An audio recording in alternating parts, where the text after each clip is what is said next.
Bueno, hoy vamos a trabajar con la presentación de la unidad problema número 6.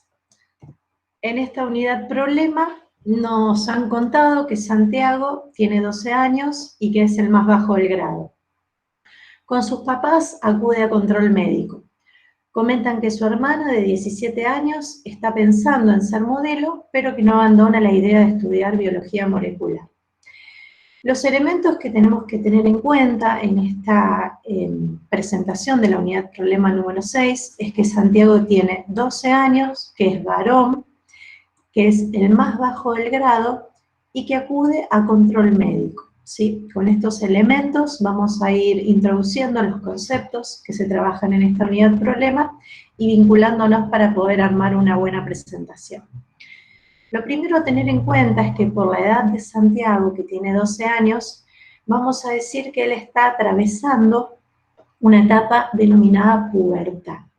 Podemos definirla como un proceso biológico en el cual Santiago va a adquirir la madurez sexual y en consecuencia la capacidad reproductiva.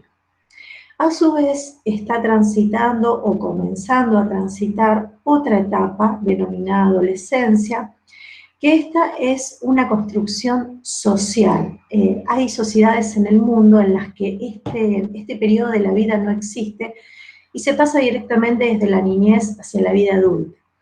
Esta etapa es un periodo de transición entre la vida del niño y la vida del adulto. Es un momento en el que el individuo va a observar cambios a nivel biológico, físico, a nivel de la personalidad, y va a ir identificándose con los pares con los que comparte distintos gustos o cuestiones en común.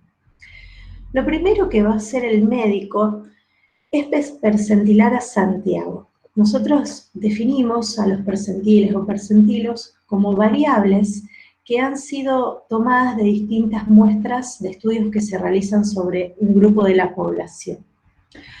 Lo que se hace con estos percentilos es volcarlos en tablas, diferentes tablas, que le sirven al médico para realizar distintas evaluaciones en los individuos.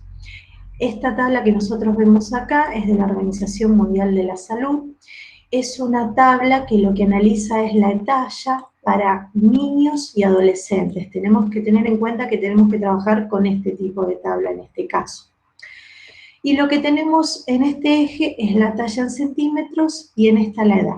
Entonces el médico lo que va a hacer es medir a Santiago y de acuerdo a la edad, ¿sí?, y a la altura que arroje este valor, ubicarlo en esta tabla. Lo que tenemos que tener en cuenta es que esta zona, que vemos acá coloreada en verde, es donde se ubica el rango de la normalidad, ¿sí?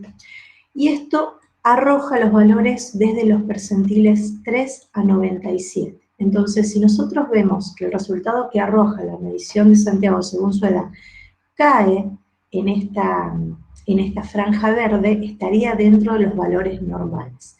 Lo importante en cuanto a los percentilos es que se deben realizar mediciones seguidas en distintos controles que se le realicen a Santiago. Con una única medición, nosotros no vamos a tener, digamos, un control sobre el patrón de crecimiento de Santiago. Además, lo que va a hacer el médico es utilizar un instrumento denominado escala de Tanner. La escala de Tanner lo que hace es analizar, estudiar la madurez sexual del individuo en base al desarrollo de los caracteres sexuales secundarios.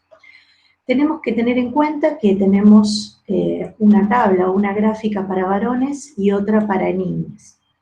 Los elementos que se van a analizar acá, en el caso de los niños, es la distribución, la aparición del vello púbico, el tamaño de los testículos y del pene. Y en las niñas se va a analizar también la aparición y la distribución del vello púbico, y además se van a analizar y tener en cuenta las mamas, su tamaño, su forma. En el caso de los varones, la pubertad comienza cuando comienza el aumento del volumen testicular. Ese es el indicio de que Santiago ingresó en la pubertad. Y en las niñas, con la aparición del botón mamario, que es una mera elevación de la mama. Esta tabla está dividida en 5 estadios. Comenzamos desde el estadio prepuberal, ¿sí? O el que tiene la fisonomía de niño. Atravesamos al estadio 2, que ya es el ingreso en la pubertad, el estadio 3 hasta el 5, y en el 5 ya se obtiene, se desarrolla la estructura del adulto. Lo que tenemos que tener en cuenta es que una vez que se alcanzó el estadio número 5, tanto en el varón como en la mujer, ahí es cuando ya se va a detener el crecimiento. Si Santiago, por ejemplo, dijéramos, se ubica en el estadio 2, en el estadio 3, va a seguir creciendo, ¿sí? Pero una vez que la persona se ubica en el estadio número 5, ya se detiene el crecimiento. Y esto ocurre, ¿por qué? Porque estudiamos que hay estructuras en los huesos que se denominan discos epifisarios, estructuras de tejido cartilaginoso, que una vez que estas estructuras se osificaron, el individuo ya detiene su crecimiento. Entonces, esa es la relación que va a hacer el médico, lo va a medir, lo va a percentilar y va a analizar en qué estadio de Tanner se encuentra. Si se encuentra dentro de los percentiles 3 y 97, vamos a hablar de normalidad. Si todavía no llegó al estadio 5 de Tanner, va a continuar creciendo y desarrollándose dentro de la normalidad. No podemos dejar de definir en nuestra área crecimiento y desarrollo, y sobre todo en esta unidad problema, los conceptos de crecimiento y de desarrollo. Podemos definir al crecimiento como el proceso por el cual se produce un aumento de masa por dos procesos, de hiperplasia y de hipertrofia. La hiperplasia es el aumento de masa por aumento del número de células que componen un tejido. En cambio, la hipertrofia es el proceso por medio del cual aumenta la masa de un tejido por aumento del tamaño de las células, no del número. Y el desarrollo lo podemos definir como el proceso por medio del cual un individuo adquiere diferentes capacidades o diferentes funciones. Todos estos procesos que estamos viendo acá, la pubertad, estos cambios biológicos, el cambio en estatura, el pasaje a través de los distintos estadios de Tanner, el crecimiento, el desarrollo, se van a dar gracias a productos denominados hormonas. Son estructuras químicas que son producidas por un sistema denominado sistema endocrino. En este caso, lo que tenemos que tener en cuenta es que hemos estudiado que hay glándulas endocrinas, como por ejemplo los ovarios, los testículos, las glándulas tiroides.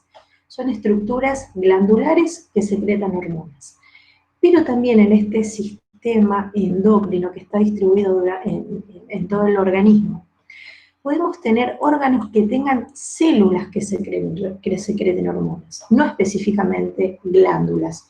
Por ejemplo, un caso es el corazón, que tiene células que secretan el péptido natriurético atrial, que es una hormona que va a participar en distintos procesos en el aparato circulatorio.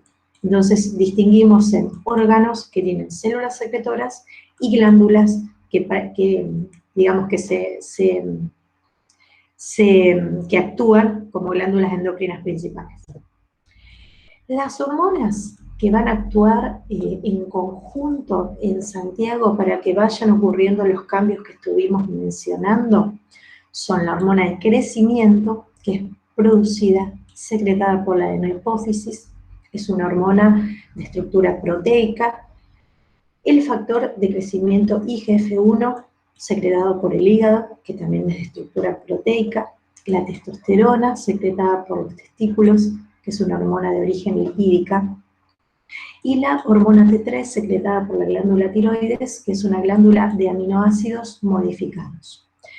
Lo que tenemos que tener en cuenta es que todas estas hormonas, para poder actuar, van a necesitar, en el tejido donde van a actuar, un receptor.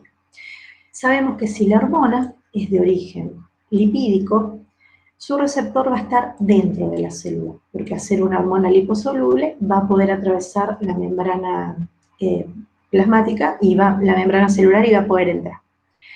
Ahora, si esta hormona, por ejemplo, es como el factor IGF-1, que es proteica, el receptor se va a encontrar en la membrana porque no es una hormona liposoluble y en este receptor va a realizar una cierta cantidad de procesos que van a desempeñar el rol finalmente que la hormona debe desempeñar.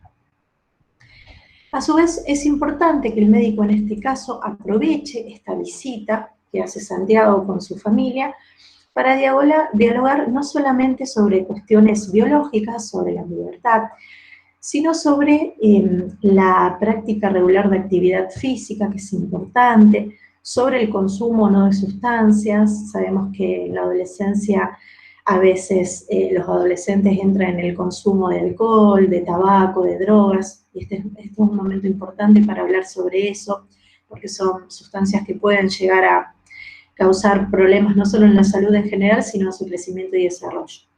Y también es importante el acompañamiento de la familia, porque sabemos que durante la adolescencia muchas veces se producen choques entre los padres y los hijos, y es importante que la familia pueda acompañar al adolescente en este proceso de grandes cambios, no solo biológicos, sino que en la personalidad, en la percepción del cuerpo, en el pensamiento en general. Así que a modo de cierre, en esta unidad de problemas tenemos que tener en cuenta tanto cuestiones biológicas, sí, íntimamente relacionadas con el sistema endocrino gracias a la producción de hormonas, y a su vez también cuestiones sociales que van a hacer que este individuo, que Santiago, vaya viendo cambios en él y en su entorno. Muchas gracias.